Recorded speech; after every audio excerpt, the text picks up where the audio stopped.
Imagine living in a kingdom where questioning the king meant certain death, and where fear ruled every home, and where one man's pride would eventually lead to one of the greatest acts of martyrdom in history. This is the story of Aṣḥāb al-Ukhdūd, the people of the ditch, a story mentioned in the Qur'an and explained in detail by Prophet Muhammad sallallahu alaihi wasallam. Peace and blessings of Allah be upon him.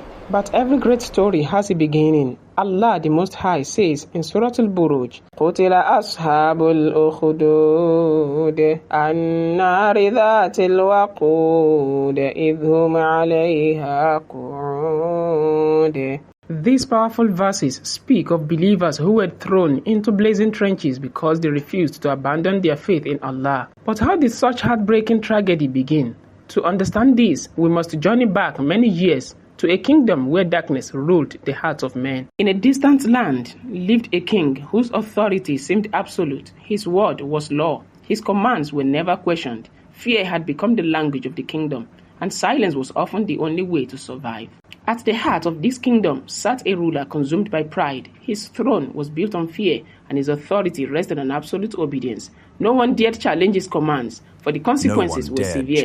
Every decree carried the weight of life or death. To the people, the king seemed untouchable. His soldiers filled the street. His influence reached every corner of the land, and many believed that no force could ever shake his power. Yet, history has shown time and again that when arrogance builds a ruler, he often fails to notice the quiet beginnings of his own downfall.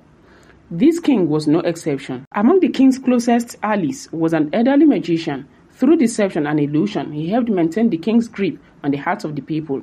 The king valued him greatly for as long as the magician held the admiration of the people.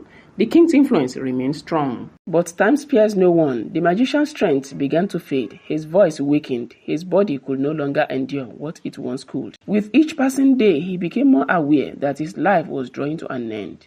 One day, the magician came before the king and said, "I have grown old. Send me a clever young boy so that I may teach him what I know."